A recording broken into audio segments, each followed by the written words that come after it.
All right, everybody, how's it going? So the other day I did a video on capturing the evil orchid dotty-back violet. And sorry, it's just feeding time here in the tank, so there's a lot of debris. Anyway, I actually got her pretty easily. And so now, this is what the plan is. So this is gonna be a couple part series we're gonna do on making a coral quarantine tank slash jail for my dotty-back. So this is what we did. We have this old Fluval 13.5 kicking around, and I love all-in-ones for doing frag tanks. Simplicity, get everything in there nice and clean. Yeah, so we've got CCAM Matrix, their biomedia in there, which would be good. We have Chemi Pure Elite, stock return pump for now, E-Heim Jagger. These are all things that I had lying around. I do have a skimmer for this tank too, but right now this tank is brand new, it doesn't need it.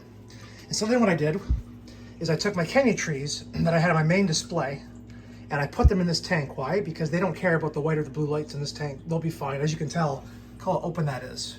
And so they are gonna help to biodiversify this tank when it comes to nutrients and bacterias and things like that. I also, for my daughter today, we got a little emerald crab. So there's Violet. And so the first thing we noticed is, okay, we were lucky we got her out of the tank. However, this tank, she loves to hide in caves and under rocks and in the sand. So if you're gonna do a tank like this, you have to have a place for these fish to hide. And frag racks are not enough. So I got some real live rock. This is wet, by the way, I just opened the bag. This has been curing in a tank with other rock for a long time. And what we're gonna do is we're gonna put it in the middle of this tank, and you're gonna see how this tank is gonna end up going from now until later with the changes we're gonna make. So I hope you're excited to see. But basically, when you're gonna do a coral frag tank, okay, kind of in the line of a frag tank slash what I'm doing here, just the tank's a little bit deeper. At the end of the day, what you're doing is you're making another main display, because we're gonna have to change this Fluval light back to how we used to have an AI prime. And one of those AI primes just used to be on this tank. But this tank's doing way better with 3 primes. So we will show you how we do it, you know, for step by step. Hope you guys enjoy. And Mrs. Violet's not happy. I just put some fresh fish in there. I don't think she's eating anything. She's stressed out. Of course, the crab's chowing down. So anyway, we are going to show you step by step in this part 1 series and how we are going to keep going to the final result of an amazing DIY little frag tank out of stuff that we had kind of lying around. All right, next what we're going to do to help put some more diversification in there and some corals to help this tank, this frag tank, kind of get more mature, is we are going to frag this GSP, which literally was the size of an inch a year ago when I bought it. So I just took it out of the tank. So what's crazy about this has been growing on substrate. People say that you have to stick it to an island. Well, it doesn't matter, it'll grow anywhere. So I'll even prove to you. Flip it over, look at that. There's the original frag a year ago. Isn't that nuts? So there's the plug, still going. So GSP is such an easy coral to frag. However, when you frag it, what's gonna happen is the area that you cut is going to be not very happy with you for a while, and maybe kind of the polyps might stay in for a little while, and they may even kind of retract to be smaller, and then they will slowly grow bigger and bigger. So I don't know if I can, see if I can do this here. I don't know if you guys can see that. Shoot, sorry guys. Oh man, okay. So all I'm gonna do is I want it to go on my rock that I just put in the tank. So we're gonna do a nice frag. And this thing is getting too big for where I had it in the tank anyway. Just take a pair of scissors. See that? And that's all you're gonna do. You're gonna cut it right in half like this. And then I'll show you what it's gonna look like in a minute.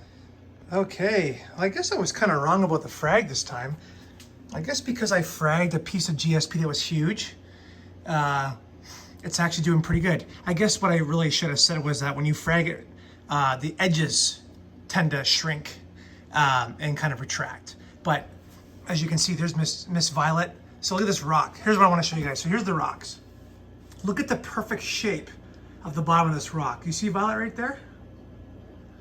She is, hi, so happy. So this fish loves to have caves and a place to hide. When she was in my big tank, the 4-footer, 65.4, she never rarely left her den. Hi, Violet. I know, we're not gonna get rid of you. We love you even though you're a meanie. So this was a good thing. So she has a nice spot to hide and sleep, perfect for her. And the rock has a lot of porosity, and there's, like I said, it's live rock. Well, I think it's live rock. It's been in the tank for a long time. But I've also seeded this tank with, here's what I use, guys. I use Fritzyme 9 from other videos I've done. And so I have seeded this tank with bacteria. There's no UV on to kill it. And the skimmer is going, yes, but I'm using the skimmer to aerate the tank. So it will take a little bit of that bacteria out, but it should be minimal. And then I have a second piece here, which I just love because it fits in this tank perfect. It's nothing major. And there's our new emerald crab that my daughter named Shore, because she has the best names of all time.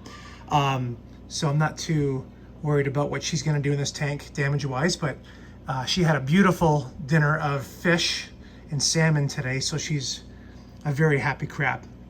So this is the start of this tank, as we talked about, and so now we are going to use these easy peasy coral. You cannot go wrong with GSP or Kenya tree. I do not recommend zinnia, because zinnia can actually kind of like dispatch and grow everywhere. It will not stay in one spot. It'll like float in the water, and like it'll grow here even though the main colony is here.